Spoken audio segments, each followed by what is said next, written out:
पहले वृत्त क्या है। आप क्या करिएगा, हाथ में लीजिएगा एक रस्सी, बहानिए उसमें ढेला और उसको लो ऐसे कर घुमाना चालू कर दिए, ठीक है। तो आपको एक वृत्ताकार शेप दिखाई दिया। जैसे ही आपने एक रस्सी लिया, रस्सी में एक ढेला बहाना और आपने इस तरीक़ा से घुमाना चालू कर दिए, तो आपको एक वृत्ताकार इस तरीक़ा से शेप दिखाई दिया। इस शेप को हम वृत्त बोलते हैं।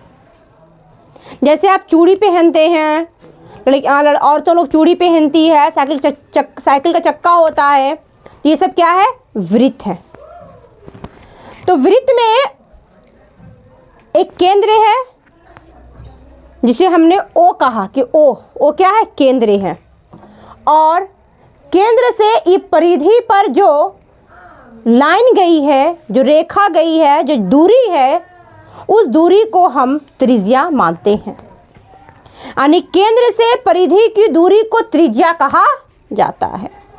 जैसे ही आपने हाथ में रस्सी लिए, उस रस्सी को एक ढेला से बांध दे, अब बांध कर घुमाए, जो रस्सी है वो क्या है, आपकी त्रिज्या है। क्या है, आपकी त्रिज्या है।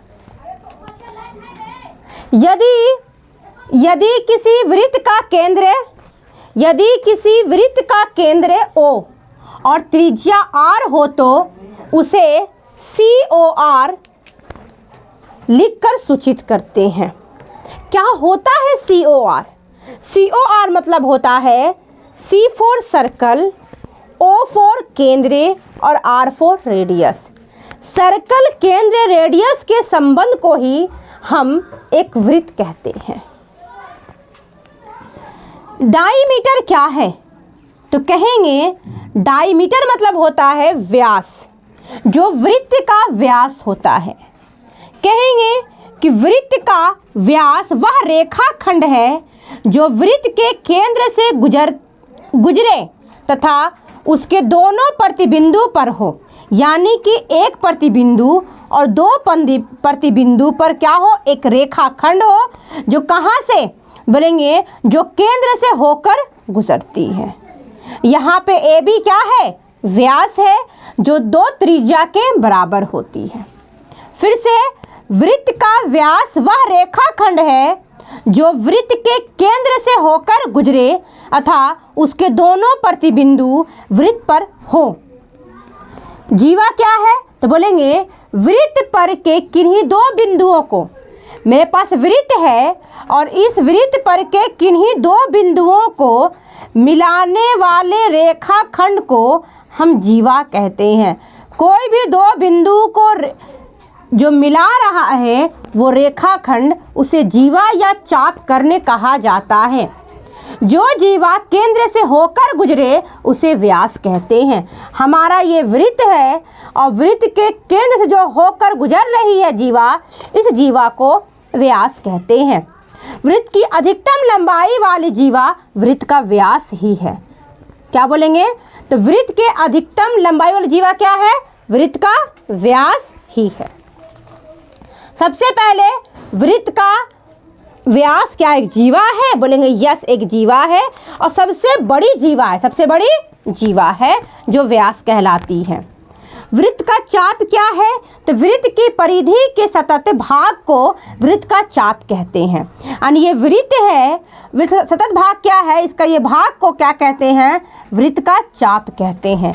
जैसे चाप क्या है, AB, चाप क्या है, AB है। चक्री चतुर्भुज क्या है, उस चतुर्भुज को चक्री चतुर्भुज कहते हैं जिसके सभी शीर्ष किसी एक वृत्त पर हों। क्या हो, किसी एक वृत्त पर हों।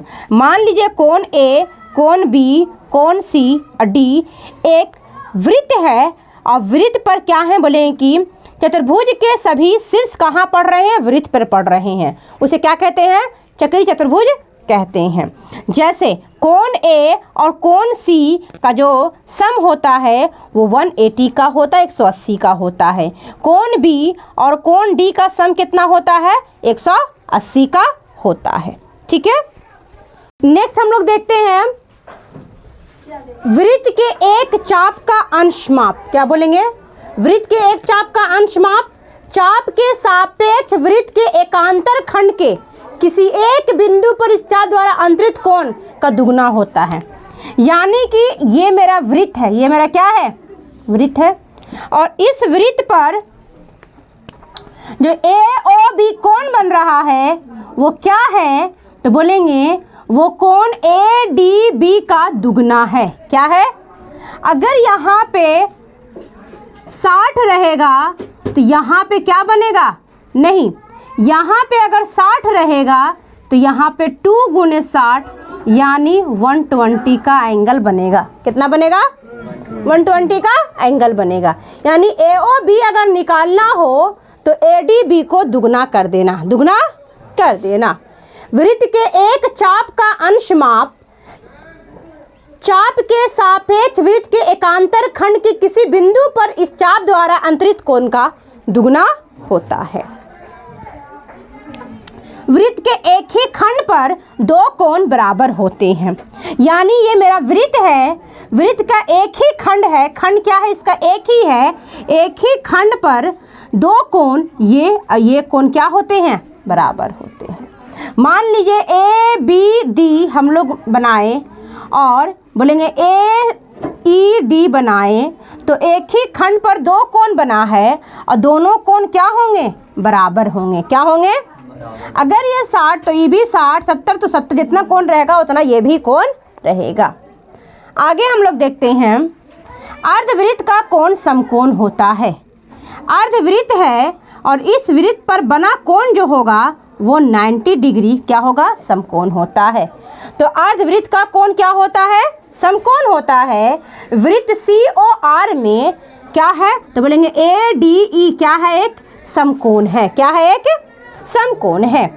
यदि किसी चतुर्भुज के सम्मुख कोण का युग्म संपूरक हो तो क्या बोलेंगे, यदि किसी चतुर्भुज के सम्मुख कोण, कौन सा कोण, सम्मुख कोण का युग्म कैसा हो, संपूरक हो तो चतुर्भुज कैसा होगा, चक्रीय होता है। क्या हो, चतुर्भुज क्या होता है, चक्रीय होता है।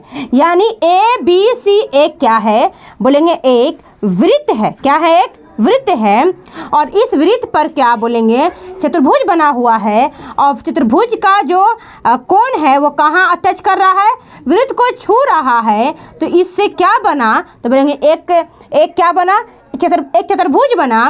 इस चक्रीय चतुर्भुज कहते हैं। इसमें कोण A और कोण C का एंगल 180 डिग्री होता है और कोण B और कोण D कितना होता है, 180 डिग्री होता है। अगर ये 4 अनुपात रहा 5 में रहा तो कहेंगे कि एंगल कोण जो सम्मुख कोण जो है 4 अनुपात 5 में है तो 4x + 5 बराबर 180 करेंगे तो ये 9x बराबर 180 हो जाएगा। तो 9 दूनी 18, x का मान 20 डिग्री हो जाएगा। तो ये हो जाएगा, ये अगर 4x था तो 4 20 के 80 हो गया, 5 x बराबर 20 × 100 हो गया। यानी इस तरीक़े से इसका एंगल को हम लोग जोड़ के निकालेंगे। अगला, कोई भी सरल रेखा किसी वृत्त को 2 से अधिक बिंदुओं पर नहीं काट सकती है। मान लीजिए मेरे पास कोई भी सरल रेखा है, कोई भी क्या है, सरल रेखा है, ये वृत्त है और वृत्त में एक PQ क्या है, सरल रेखा है। तो ये 2 ही बिंदु पर काटेगी, 2 से अधिक बिंदुओं पर कोई सरल रेखा नहीं काट सकती है किसी वृत्त को। जब भी काटेगी तो 2 ही बिंदु पे काटेगी। आप कहीं से भी टिन लीजिएगा, कहीं से भी रेखाखंड बनाइएगा, ये 2 ही बिंदु पर काटेगी, 2 ही बिंदु पर काटेगी। तो क्या बोलेंगे, कोई भी सरल रेखा जो है किसी वृत्त को 2 से अधिक बिंदुओं पर नहीं काट सकती है। इस रेखा को छेदक रेखा कहते हैं। PQ वृत्त की छेदक रेखा है। PQ क्या है, वृत्त की छेदक रेखा है। रेखा ST बिंदु P पर वृत्त की स्पर्श रेखा है। रेखा ST क्या है, तो रेखा ST जो है वृत्त को छूते हुए स्पर्श करते हुए गुजर रही है, यही टेंजेंट है, यही क्या है, स्पर्श रेखा है। टेंजेंट क्या होता है, किसी वृत्त को छूते हुए कोई लाइन गुजर रही है उसे हम टेंजेंट कहते हैं। वृत्त को छूते हुए जो लाइन गुजर रही है इसे हम स्पर्श रेखा कहा जाता है। स्पर्श रेखा वह सरल रेखा है वृत्त को केवल एक ही बिंदु पर मिले, एक ही बिंदु पर यानी किसी एक ही पॉइंट पर वृत्त को मिले, ऐसे रेखा को स्पर्श रेखा कहते हैं। अगर इसको हम बढ़ा दें तो कहीं और ये नहीं मिलेगा, कहीं और ये नहीं मिलेगा, यानी बढ़ाए जाने पर वृत्त को किसी दूसरी बिंदु पर ना काटे। उस बिंदु को जिस पर स्पर्श रेखा वृत्त को स्पर्श करती है उसे हम स्पर्श बिंदु कहते हैं। यानी वृत्त को जो स्पर्श रेखा स्पर्श कर रही है ये इसका स्पर्श बिंदु हो गया, ये इसका स्पर्श बिंदु हो गया। जहाँ वृत्त को टच कर रही है वो उसका स्पर्श बिंदु कहलाता है। ठीक है, हम लोगों ने यहाँ तक आज समझे टॉपिक को। नेक्स्ट डे हम लोग आगे थ्योरम को समझेंगे।